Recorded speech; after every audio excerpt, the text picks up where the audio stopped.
Howdy, everyone. It's Reese, aka Bearman Prime, on this November 7th. Welcome back to my Read the Bible in a Year series. Thank you again for joining me. God bless you all. Card the top right hand corner for the rest of the playlist.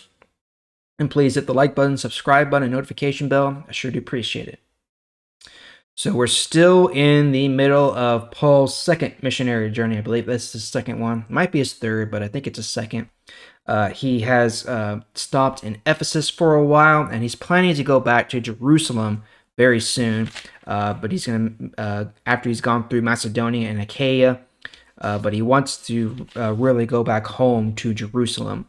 Then yesterday we read about some trouble in Ephesus where the craftsmen, the silversmiths, and the metal workers were worried about their business, about their livelihood, because people were being converted away from the pagan religions at the time to the way of the true God. And they thought that, that was going to be bad for their business. So, which it was, really.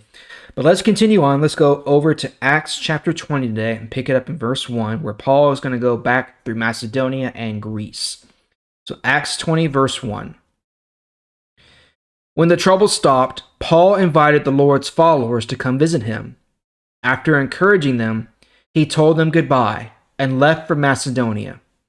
On his way through Macedonia, he had many words of encouragement for the followers in various places. Then he went to Greece and stayed there 3 months.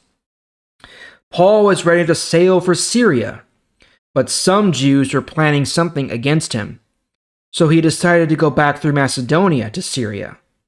These men were traveling with him: Sopater, the son of Pyrrhus, from the city of Berea; Aristarchus and Secundus, from the city of Thessalonica; Gaius, from the city of Derbe; Timothy, and 2 men from Asia, Tychicus and Trophimus. These men went first, ahead of Paul. They waited for us in the city of Troas. We sailed from the city of Philippi after the festival of unleavened bread. We met these men in Troas 5 days later and stayed there 7 days. Verse 7. On Sunday, we all met together to eat the Lord's Supper. Paul talked to the group. Because he was planning to leave the next day, he continued talking until midnight. We were all together in a room upstairs, and there were many lights in the room. There was a young man named Eutychius sitting in the window. Paul continued talking, and Eutychius became very, very sleepy. Finally, he went to sleep and fell out of the window. He fell to the ground from the 3rd floor. When the people went down and lifted him up, he was dead. Paul went down to where Eutychius was, knelt down beside him, and put his arms around him. He said to the other believers, "Don't worry, he is alive now." Then Paul went upstairs again, broke off some pieces of bread, and ate. He spoke to them a long time. It was early morning when he finished, and then he left. The Lord's followers took Eutychus home alive, and they were all greatly comforted.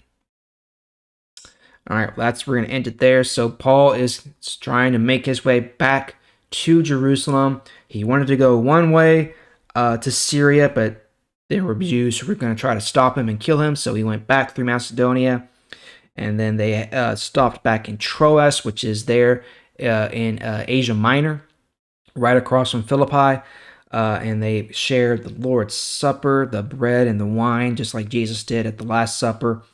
And then we see this snippet about Eutychus, this young man who's sitting in the window listening to Paul, and starts to nod off,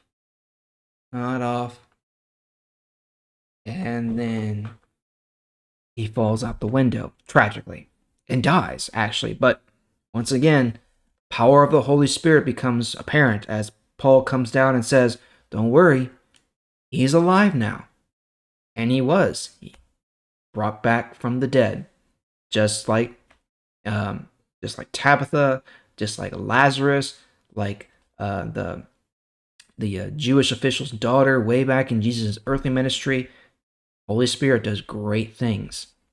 But we're going to end it there today. Thank you again for joining me. I sure do appreciate it. I'll see y'all tomorrow.